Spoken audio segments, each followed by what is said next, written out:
Hi, everybody. Welcome to this Mystery Vibes YA debut panel. I'm really excited. We took a little bit of a break, but now we're back. And I'm excited that this YA panel also has a little bit of a genre bending genre theme too.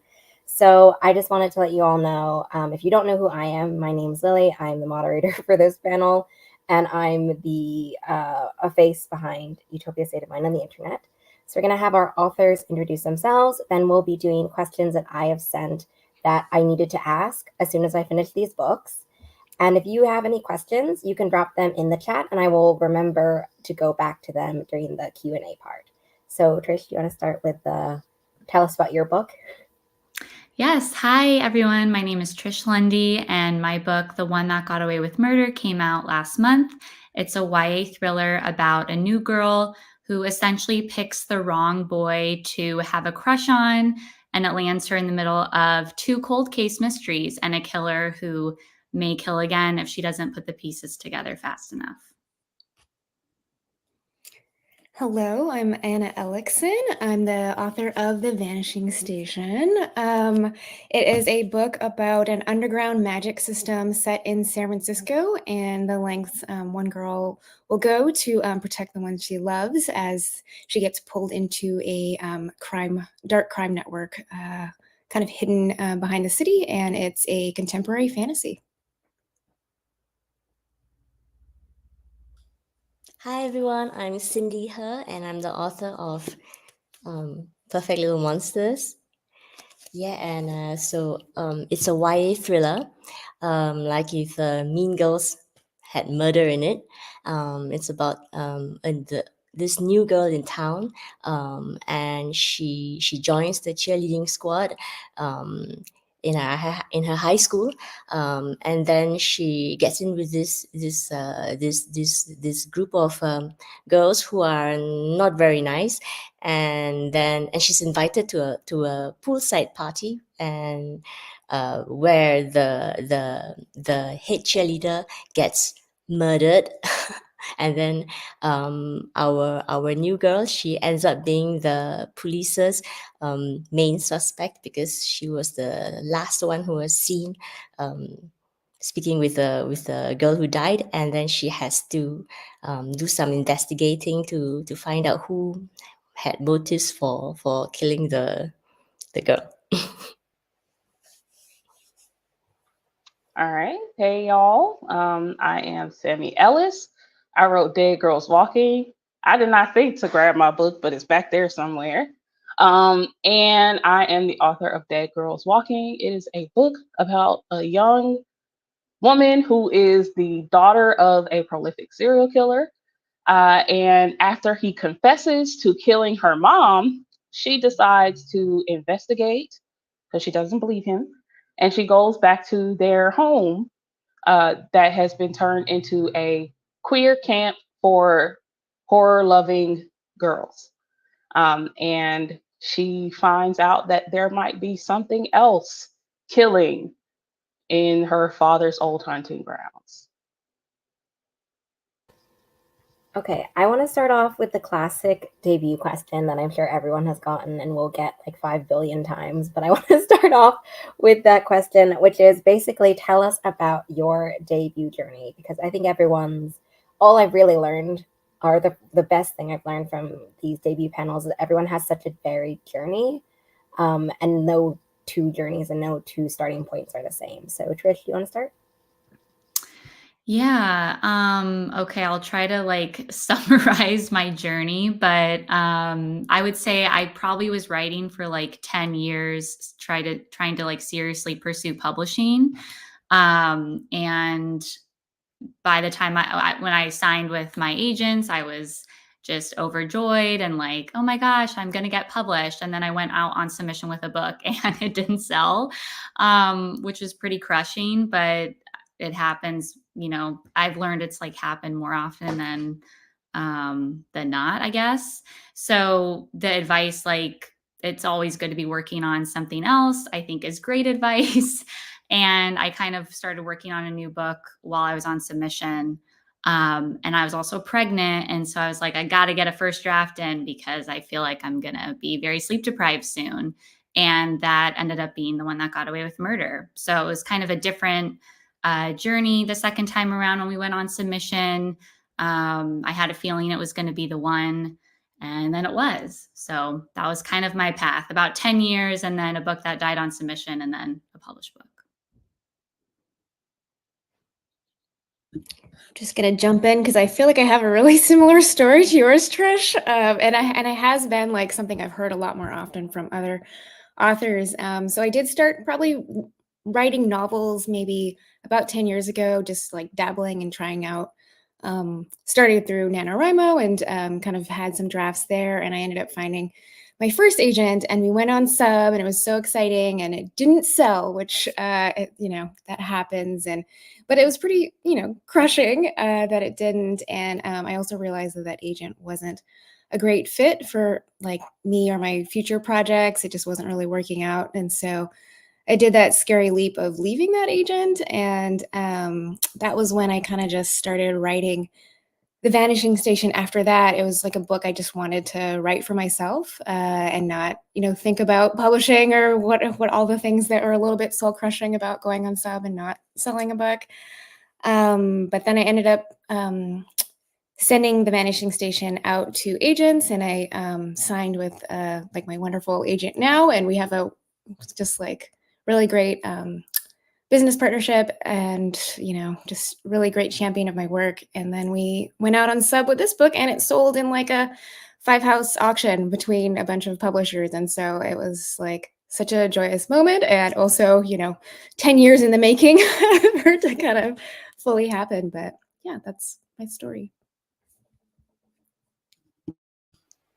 Well, my story is a bit different in that, well, I've always loved reading and writing since I was young, but I didn't really think of that being a writer was a possibility, because I was kind of discouraged from that when I was young by which in Asia it's quite common for Asian parents to not encourage the creative arts as a viable job. So what I did was I studied finance, and I went into the finance industry, in the banking and finance industry. But I always wrote for myself, short stories and stuff like that. And I was in the English Drama Society when I was in high school, and I wrote our plays, the plays that we put up for that. And then so I was working in the finance industry for years, and then I had my kids, and after my second kid started going to nursery, I started working again, but this time as a freelance writer. And so I wrote freelance for 5 years, and then I decided to give give writing a go, and I wrote my first novel, which is Perfect Little Monsters, and so I had a bit of a unicorn experience in that I got an agent, like I signed with an agent pretty quickly, and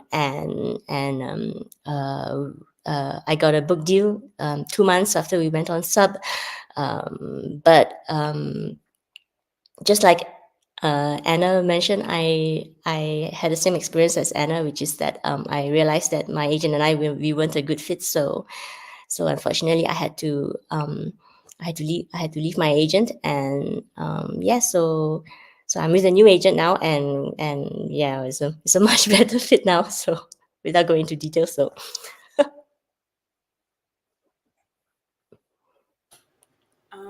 So for me, I was also kind of writing with a serious intention for publication for 10 years. I would say, like, I'm one of those, like, I was writing as a kid and blah, blah, blah. I always say my first gift was a book of poetry to my mother in the second grade, illustrated by me as well. And so I always loved to write, but I never cared about publishing. I never cared about getting a book published until I would say college, when I was like, you know what? I'm going to actually give it a run. I'm going to give it a go for the first time, and I'm going to actually try. And I'm a very self-aware person, probably because I'm a huge reader. I knew I sucked, and I was like, look, this ain't going to cut it on the shelves. So I went about actually finishing a novel, and working my way up to getting a community, working my way up to getting people to beta read and edit and all of that good stuff. And that took me a good 5 years alone, before I actually felt comfortable querying what I had. And I queried for the first time, and I only queried like 10 agents, all rejections, of course. I feel like I set that up like I was going to say, and I got an agent. No, it was unilaterally rejected. But one of them sent a full request, and it was an agent's assistant, and she was the first publishing professional to give me feedback. And she went through everything. Like, she did in-line notes for the entire manuscript. She wasn't an agent. She's an agent now. And I always tell, like, some people have told me like that they are represented by them. I was like, tell them that they own me. They started my career and she made me. And after that, I was just so, I guess, enamored with, the idea that this is what being a writer is, like having your work out into the world and people who like books seeing that. So I really pushed for it. And maybe like 5 years after that, I got into Pitch Wars. And I had a lovely mentor, Layla Siddiqui. And then I got my agent off of the Pitch Wars book. We went on sub with the Pitch Wars book, and it died on sub. And, it did. Nobody liked it. It was trash. And I was kind of lost, and I decided to use the book before the Pitch Wars book, which was the book of my heart, the first book that I ever committed to horror for. And it was Dead Girls Walking. I had queried 100 agents with Dead Girls Walking because I believed in it so much. And that was a lot back then. It's not a lot now, but it was a lot back then. And nobody wanted it. So I didn't believe in it in the same way that I did when I was querying it. But I just wanted to give it another shot. And that's what ended up selling. So that's how I got here. Now I want to ask a little bit about the other part, or another part of our very long title that I made, about the mystery vibes. We have mystery, we have thriller vibes, we have definitely questions when you read all of your books. So I'd love to know from you all how you handle kind of structuring those kinds of mysterious questions, thriller vibes, big reveals. Are you plotters, pantsers? Do you know all of like the storyline beats when you're drafting? And have you encountered, if you've had to majorly kind of overhaul that in the drafting process? Anna, do you want to start? Sure. Yeah.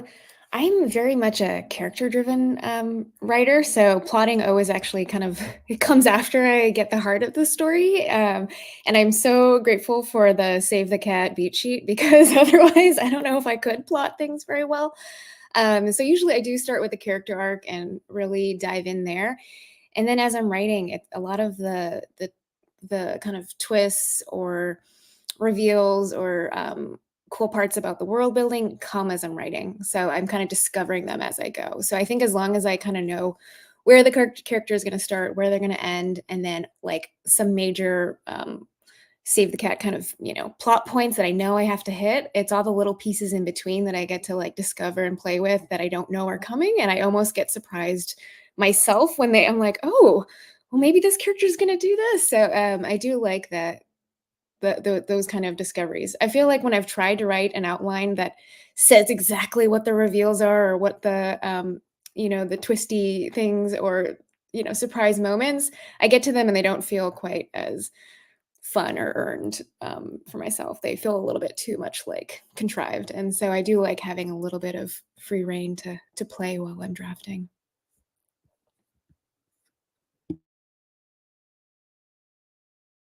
I can jump in.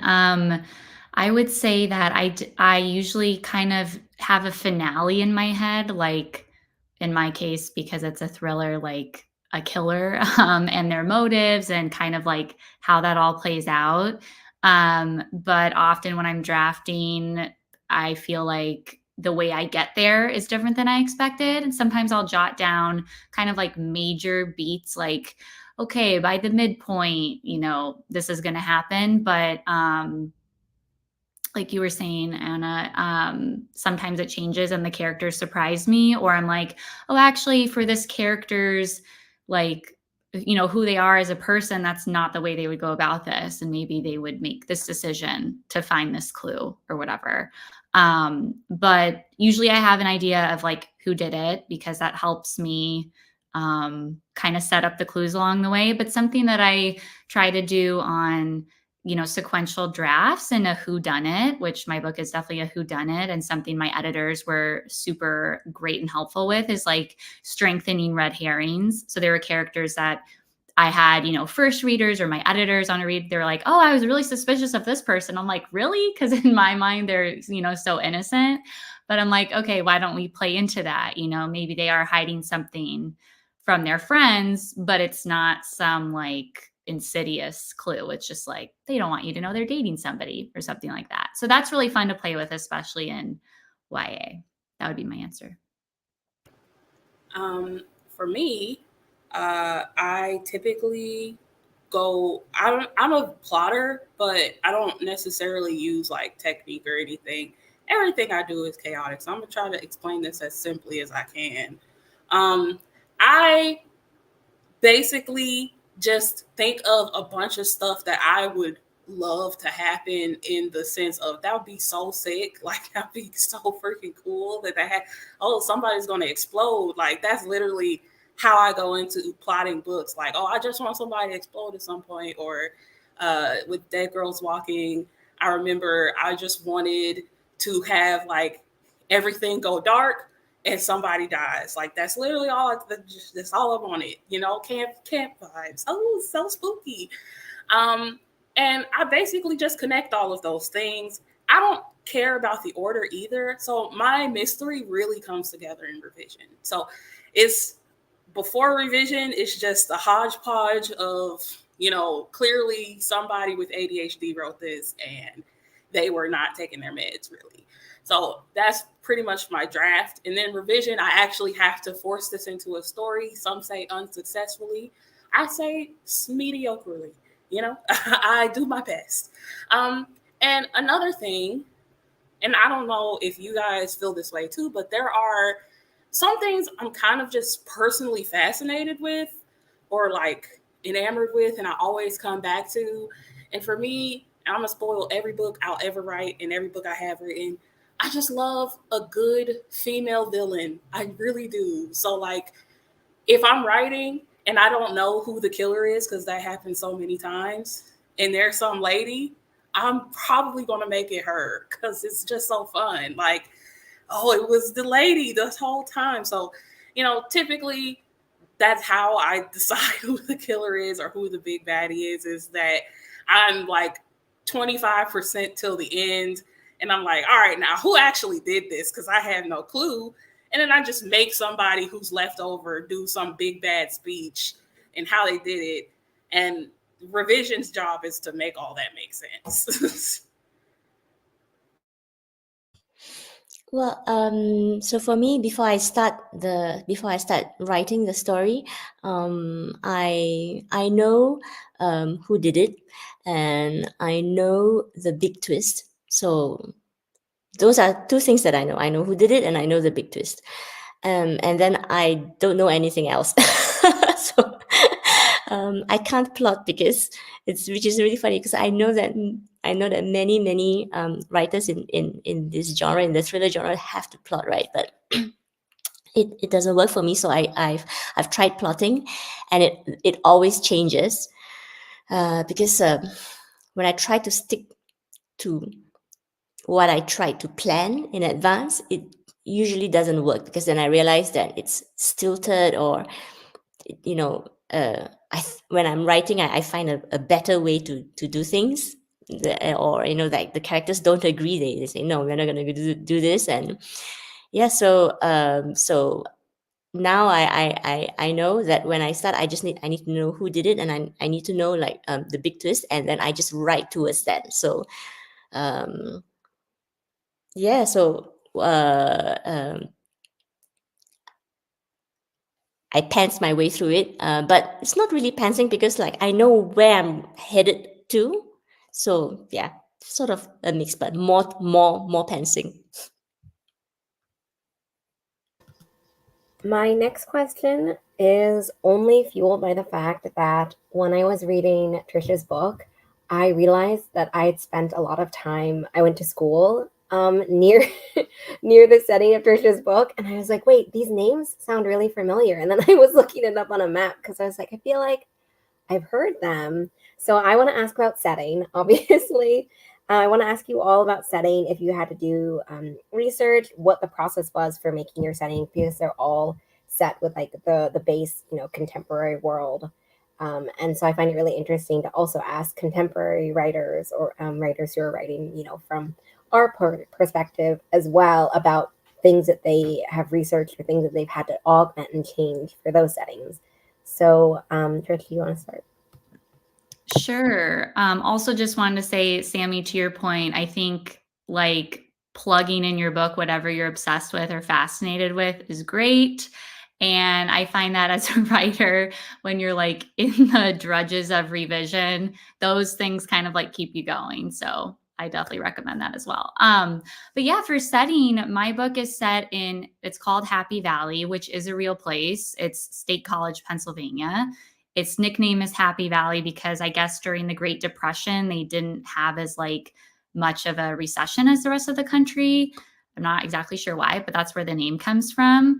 And to me, for this mystery, I really wanted a small town setting because I think in a small town, when there's maybe obvious clues about, in this case, a murder or someone who's done something bad, people don't really want to believe that it's like their next door neighbor or their uncle or their coach or whatever who could have done this, because it's like, I've known this family for generations. And I think to have to investigate that, you kind of have to be like, wow, do I really know who anybody is?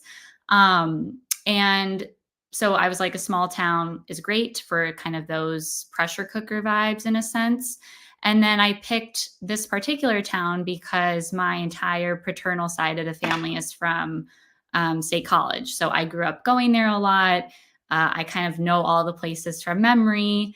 So I didn't really have to do very much research. And so I guess that's why I picked it. And just also the sense of community, everyone in State College is like super proud to be from there. Obviously Penn State's there, and that's really the lifeblood of the town. And they had a big scandal at Penn State with everything with the coaches. And that really rocked a lot of people's worlds to have to be like, okay, this thing we idolize isn't really maybe the best. Kind of all those dynamics is why I picked it. And maybe a little like ease of use as a writer. I didn't have to do as much research.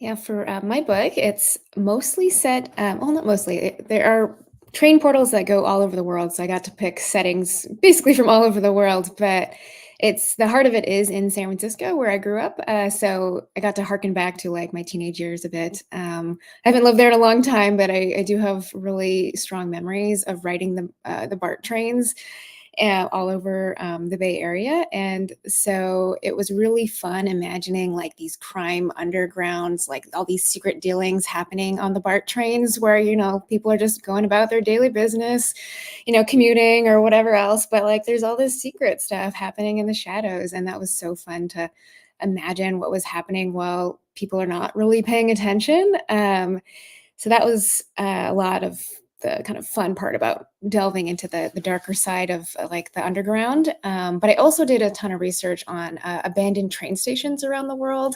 So there's this one in Australia that's got these like really cool glowworms like that moved into this old tunnel. And I just loved that imagery. So it was so fun just like doing the internet research to find like train stations that are abandoned, that feel a little haunted, that she could go to in some parts of the story. So I think that was half the fun of writing the novel, was like, okay, what locale am I going to have her jump to next? And how can I make this like just really atmospheric when diving into these places? But yes, I think transforming our contemporary world into these little magic or mysterious pieces is really just fun to do, especially if you're like bored on a train sitting there wondering like, when is it going to be my stop? Instead, thinking about, what underworld is there. Well, so for my story, it was that's a really good question as to why I picked this setting, because I'm not from the States, and really this story, it's not so much the location is not as important as the theme that's in the story, which is it's the theme of bullying, and in high schools, it could be anywhere, so I could have said it anywhere, and then so I narrowed it to a few. Well, it was either going to be Singapore, where I grew up, or it couldn't be France, because then that wouldn't make sense, because I'm writing in English, so yeah, so it wouldn't make sense to set it here. Because I live in France.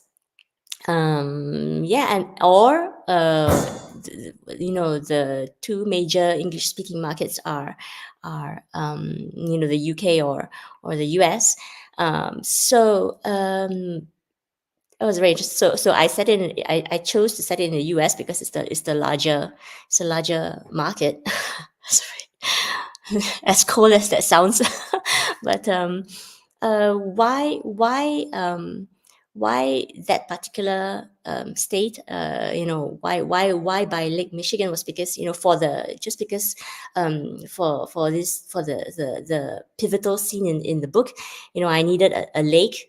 I needed a lake, and I needed a setting that was isolated enough, so that when the thing, the thing that happens in the climax of the book happens, it would be so isolated that people wouldn't be able to get there in time. And I researched. I was looking at all the lakes in the US, and like rural settings and small towns. And yeah, so when I came across Lake Michigan, and like the towns nearby, I was like, oh, this is perfect. I love this. So that's why I set it there.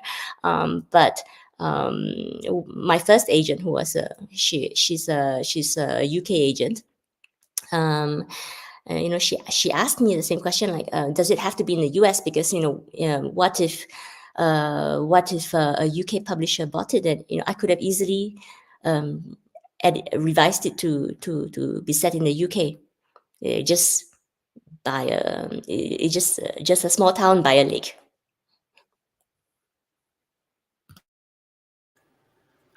For me, I am from the area that Dead Girls Walking takes place in. I have a bunch of different homes, honestly. I was born in North Carolina. Most of my family lives there currently, so I spent the summers there with my dad. I was raised in the DMV. I was raised in Prince George's County, so I went to school there. I went to college in Philadelphia. I've been here for the past 15 years. And my whole mother's side of the family is from South Carolina. So we go there really often. So whenever I'm writing a story, I typically set it in one of those four places. This one happened to take place in the DMV, and I set it in small town Northern Virginia, because if you're from Prince George's County or DC and you're from the DMV area, like the kind of mentality we have is that the Virginia side is the rich side, you from the DMV. Oh, but where are you actually from? You from Arlington? You from DC? Like, where are you actually from? And then they say they're from Arlington. You're like, oh, you rich. I got you. So, I wanted it to be about a bunch of snooty rich girls and girls that could not be good people. Like, the girls are in Dead Girls Walking are not they're not necessarily the people that you root for in like a everyman type of story, but I kind of did that on purpose because I wanted a story where nobody, no matter what perspective you look at, like the main antagonist or the protagonist, like no matter what perspective you look for, everybody made mistakes. Everybody did something wrong. Like it's like nobody made the right choice in either of their situations. Because I personally never liked as a teen reading. I never liked when it was an obvious right choice and the character made it and everything worked out. Because in real life, right choices are not as obvious. Like if you're being bullied, the obvious right choice is to go to your teacher and say, I'm being bullied. Let's get this student the help they need, right? But if that actually happens in real life, like you might not be believed, you might make things worse, like make the bullying worse. You might end up having to transfer schools or something like that. They might take drastic action. So I never liked when repercussions were so strict. So I wanted them to be rich kids who, they don't have the same level of, I have to perform, I have to, do well in school and all of this, because they're set. No matter what, they're set. So it's just a bunch of girls who have nothing to live for real, and just being absolutely terrible to each other. I just want to remind everyone, if you have questions, to drop them in the chat. I have a few questions now that are kind of pairing some themes and like some things I found interesting about books. So I want to start off first with Perfect Little Monsters and The One That Got Away with Murder. I think both of you have already talked about how your main characters are new students to the school.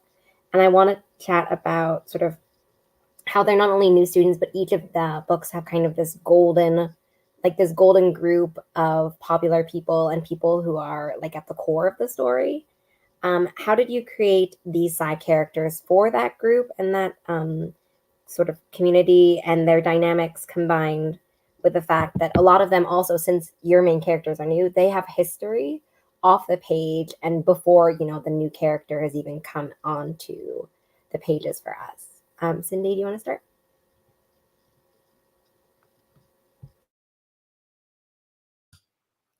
Um,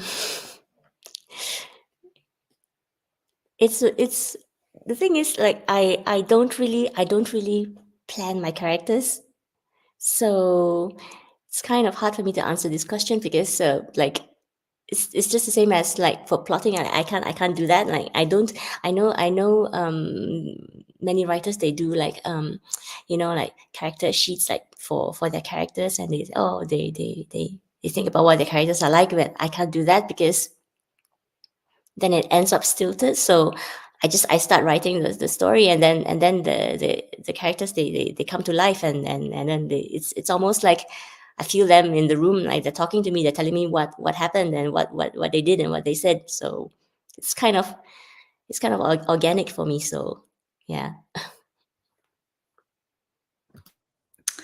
Yeah. Like, like in Cindy's book, my main character, Lauren, is also the new girl. I was the new girl. I moved from a very small town in New York, not New York City, and to California as a junior in high school. And it was like, wow, I don't know kind of anything about kind of the groups at school. I like knew nothing about anybody's history. And I think for Lauren, my main character, she moves because of a traumatic end to her last relationship. So she made a really big mistake and she's looking for a chance to start over. And so when she gets involved with this cute guy, she doesn't know that he is basically suspected of murder. His whole high school thinks he's guilty, but he is tied to a powerful family. And so they think, oh, you just got off, scot-free because of who your dad is. And Lauren doesn't know that. So she's not like going into a situation, like trying to make a bad decision. It's just like she had some bad luck. And her soccer teammates are the ones that are like, you need to stay away from this guy. He hurt our teammate and we're warning you. But by the time she finds out that information, she's already like started to develop feelings for this guy. And she also knows what it's like to be wrongly accused. So I think that puts her in an interesting predicament. It's a little messy. She's maybe not making the right decisions, or she's justifying it in a way that maybe if you're a teenage girl falling in love, you would justify. And it's really what kind of propels her accidentally into this mystery. So I think for me, like finding the kind of core for each character's motivations, like her soccer teammates are not really, they're not trying to just antagonize Lauren and be mean to her just for the sake of being mean. They're like, you're not understanding what we're telling you, and we are actually trying to do you a favor here. And it's a lesson that takes her a little bit of time to learn because her feelings are invested. So I think like kind of finding out each character's backstory, which sometimes I find out more through drafting, like Cindy was saying, and really getting to the root of why they're making the choices they're making. And that sets up some interesting dynamics. Cindy, in Perfect Little Monsters, for your group of people, you know, in the school, did you, since it sounds like they, as you're saying, like if they were talking to you, did you have to, throughout drafting, did people in that core group end up getting removed or added, or were that like group of people and characters always the same?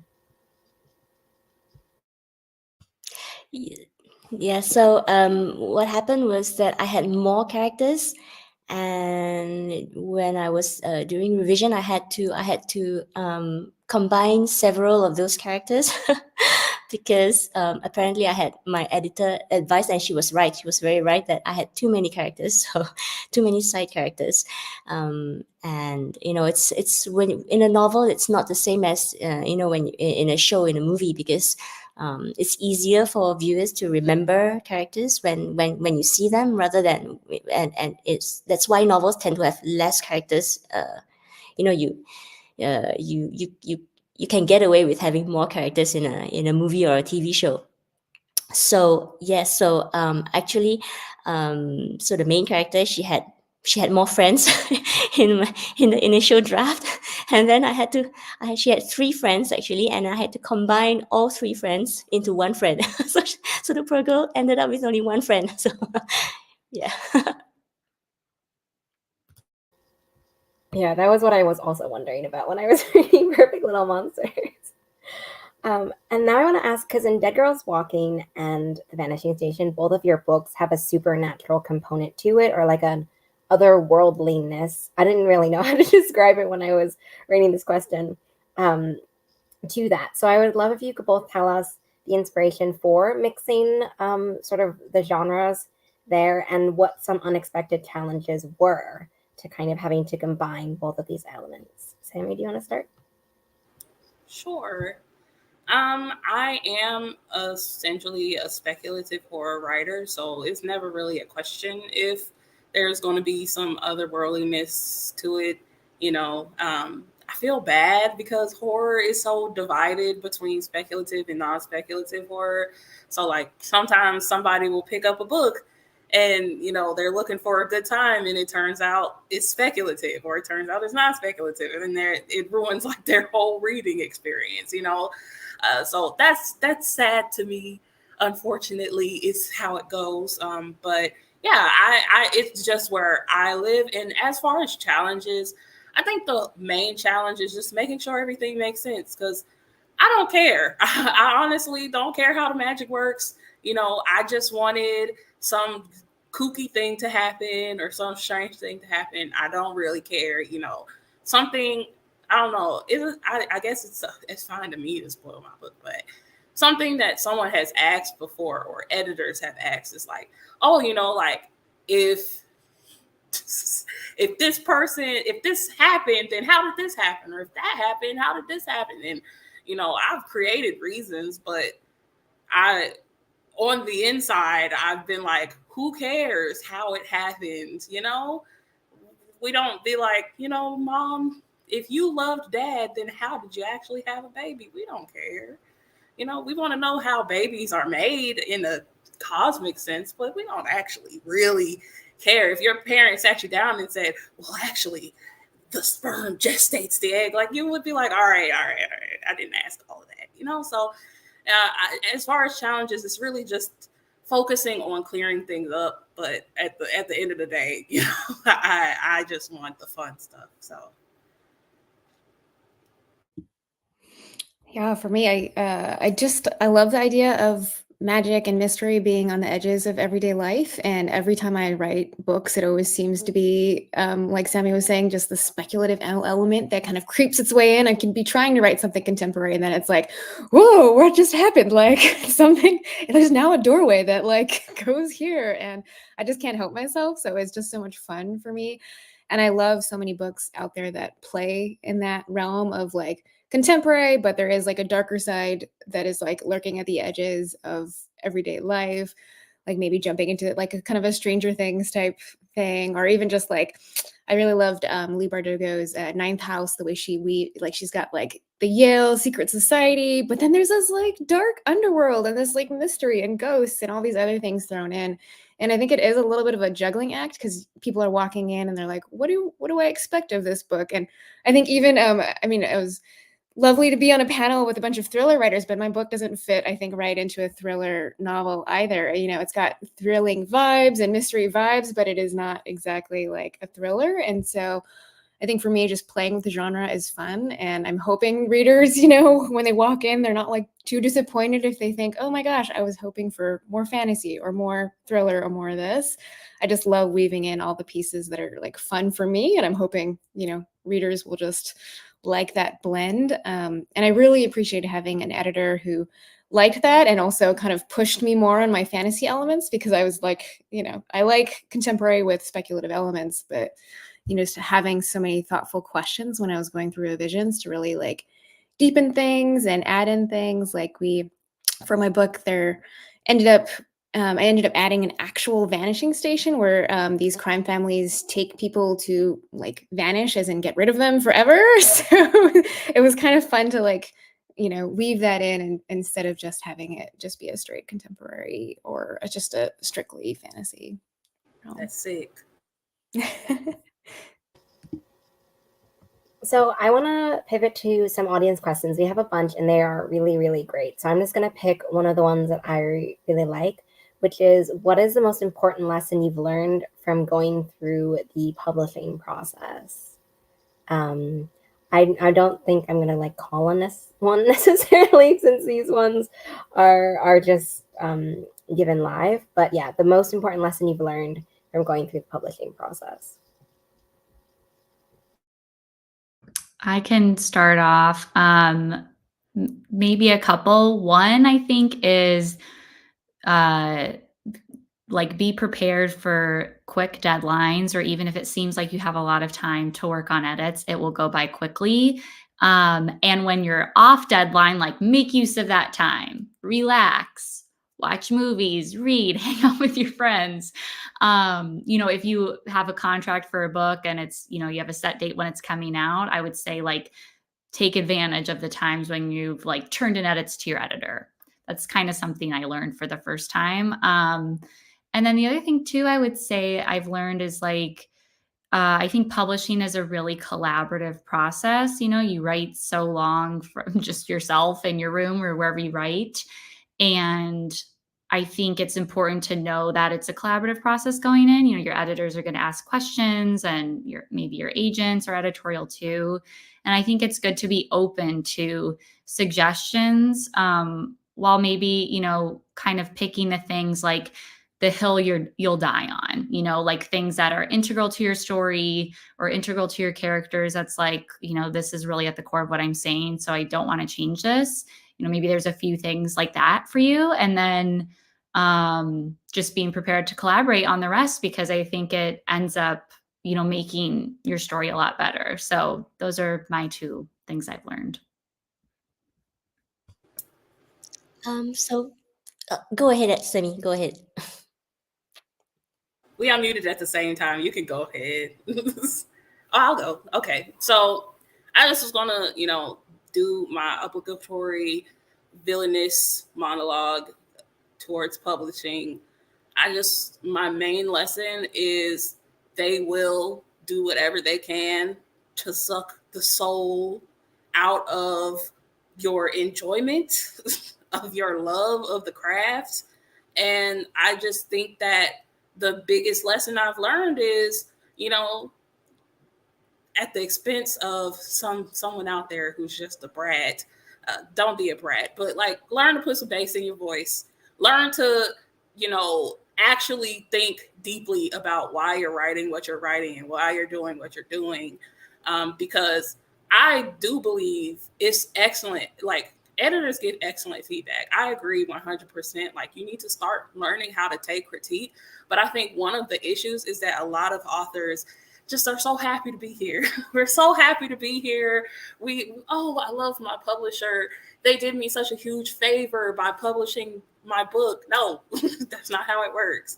You know, you are collaborators. You are working together. So, you know, start learning how to actually understand why you're pushing back, not just I'm a push back because my story's perfect. Like, not like that. Understand why you're pushing back, because sometimes they're going to ask you to do something that's completely against the thesis of your book or the story you're trying to tell. And you can't just say, I don't want to do that. I mean, I would love to be able to do that.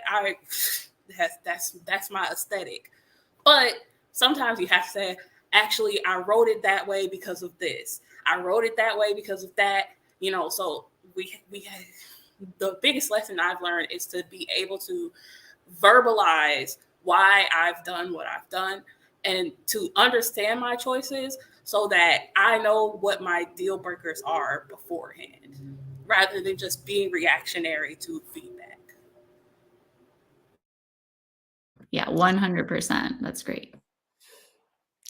Yeah, so for me, I think the most important thing that I learned was how, you really have to find your community of writers, because, because this job is not like other jobs. It's very different. It's very lonely.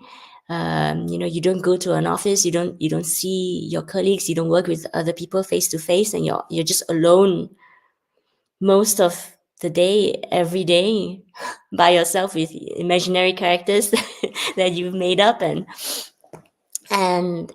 it's very opaque. It's a very opaque industry. So I think it's really important to find your people, to find your community, to make friends with other writers, because then you need this support system just to, like when something happens and you have people to go to and ask, like, oh, this thing just happened, is it normal? Yeah, should I panic? Yeah.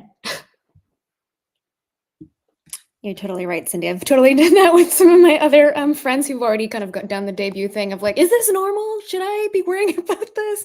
Or telling me not to worry about things. I think for my writing advice, or I guess publishing advice, is just to have a lot of grit. There's going to be so many highs and lows, and I think as authors we're often kind of thin-skinned in the sense that we like to absorb the world and write about it, and we can be kind of sensitive because we're trying to piece together stories. But then once your book is out in the world, you have to kind of put that thick skin on and just be like, not everyone's going to love this. Not everyone's going to get this. So, and sometimes, like Sammy said, sometimes your copy editor or someone's going to make some comment in there and you're like, you don't get it. No. So I think it's just have some grit and, and some persistence. It might not work out the first time you go at it, but just, keep putting your work out there. And I think that's probably the best thing that I keep latching on to as I go through this journey. The next question is, when writing a mystery or writing a story with a lot of secrets, secretive backstory, I guess, how do you come up with clues to leave throughout the story without it being too obvious? So you have to plant in other things, so you hide the real clues among the fake clues.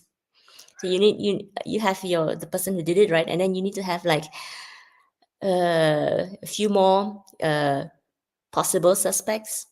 And for me, I like to have at least 3 more. And then so those people are hiding things as well. for various reasons, and then you just have to plant those red herrings, and those will obscure the real ones. when you have to play fair, because you have to give clues, as to what really happened, but you can't hide that, and then suddenly just you can't hide that, and then at the last minute, and you just blindside the readers, right? So you have to play fair. You have to plant those clues, but you just have to do it in a way like you sort of like a sleight of hand. You put the clues there, and then you distract the reader with something else immediately. Yeah, I totally agree with that 100%. I think I love clues that seem innocuous on a first read, and then like you find out, what happened, and you go back, you're like, oh, actually that makes them look really bad, but maybe you didn't catch it on the first read. So I think when I'm writing a first draft, sometimes I'm like, wow, this is just so obvious who did it. Like, and my goal is to go back and like Cindy said, like put in a red herring where I'm kind of revealing a big clue that maybe places the person at the scene of the crime, but I don't really want the reader to think about that. So I think it's like a juggling act. And I think that's why revision is super helpful for that.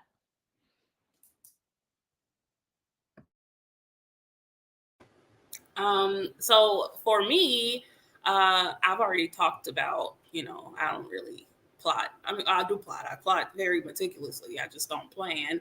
I'm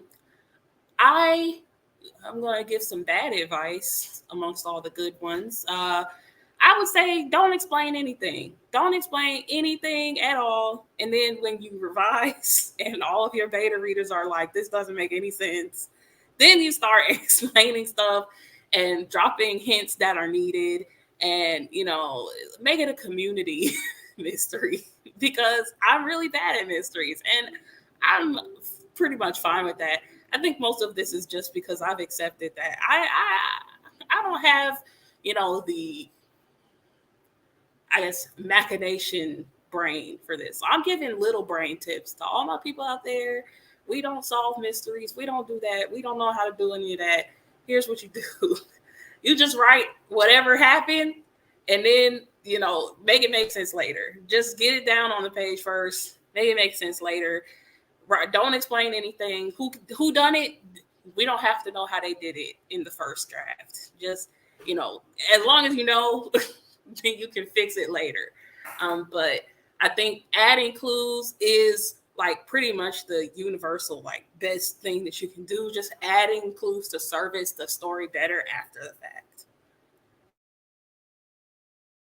Yeah, I concur with what folks have already said, but I'll just add that I also like playing with the psychology a little bit of the story of, what are people's misconceptions, or what is this character, what assumption is this character making? As you're like, if you're in, at least my book's in a first person point of view. And so you're getting kind of the assumptions of that character where they're kind of either misunderstanding something, or they're, just assuming something is a certain way for it to kind of flip later. And so I think being able to play in that first person is kind of fun too, and how they're actually viewing the story, and that the reader might be picking up on things that the main character maybe isn't either. We have a question. Which character could you spend a day with from your book, and which character could you not spend a day with? So both sides of the spectrum for this one. I'll go first because it's real easy to answer. I would spend the day with nobody in my book. I guess I could spend the day with Yaya. She's a nice Christian gal. She's very nice. She don't bother nobody. That's not the only one. The rest of them girls got too much attitude. I will not be spending any time with them. There we go. I would say that Lex, her name Alexis, Lex for short, I would probably spend the day with her. We'd probably be the most compatible as friends. She's the captain of the soccer team. She's like one of the few people who's nice to the new main character, even after she sees this girl just keeps messing up. partly because she knows more than she's letting on, but also she's just like the team parent. Like she's the one who's going to make sure you're okay. If you went to a party with her, she would be making sure you leave okay. And she has a really good heart and like cares a lot about everyone close to her. So I'm like, she'd be great to hang out with. And then the person I wouldn't hang out with would be the killer.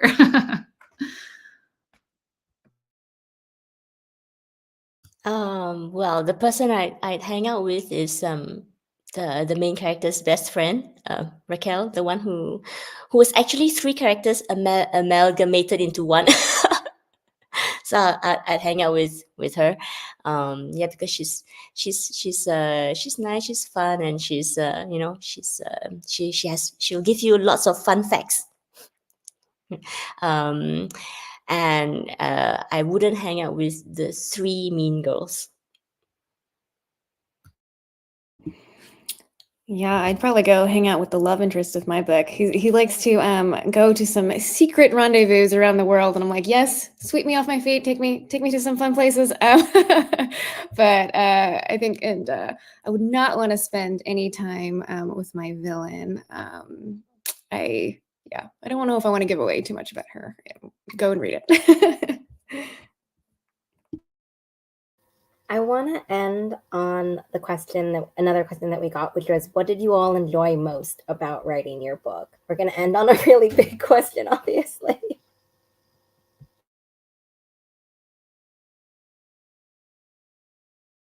I can go first. I really enjoyed the love story in my book. I mean, obviously, it's a YA thriller, it's a whodunit murder mystery, but I love reading YA contemporary. I love reading romance.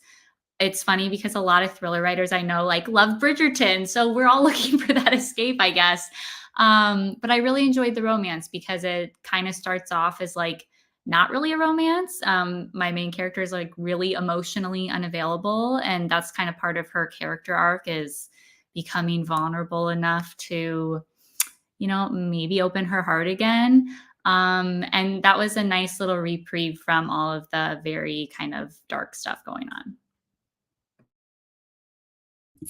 I think for me, it was a lot of fun for my main character Ruby through her character arc of like kind of coming into her own power. Like she's kind of thrust into this world, and she thinks she's a bit trapped in San Francisco, and that there isn't really like a whole lot out there for her, and she's kind of stuck under a lot of family burdens.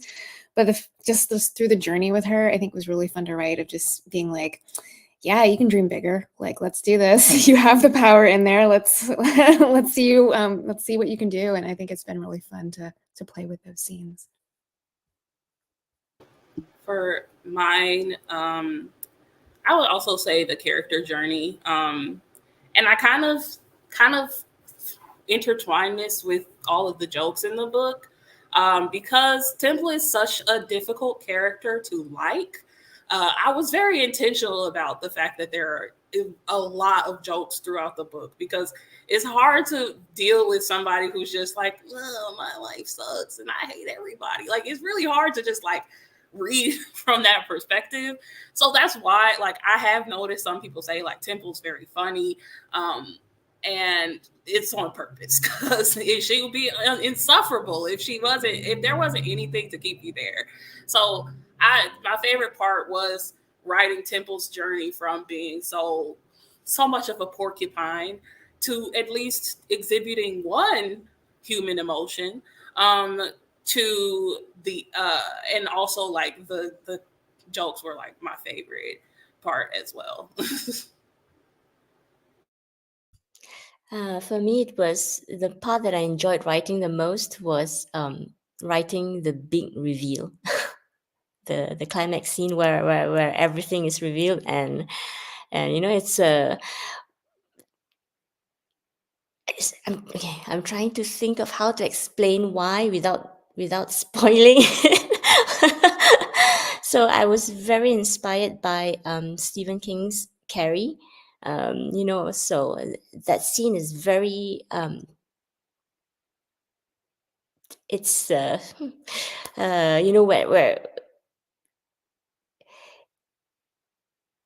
finally I can just not hide anything anymore. So, because before that, before that scene, it's it's like a balancing job of like revealing this but not revealing too much, and then that scene I could just let it go and just and it's almost like purely an action scene, with a big chase and everything. So yeah. I That got was major Carrie vibes when I read your book. I just finished Cindy's book. It's really good. Did not see that ending coming. Well, thank you everyone for joining us. Thank you to the audience for such amazing questions. Thank you as well to all of my panelists and authors. I've left everyone's bookshop link in the description box below, so please definitely go pre-order and also order, add them, do all the amazing things. And I hope everyone has a really great rest of your day. Bye, everybody. Bye. Thank you.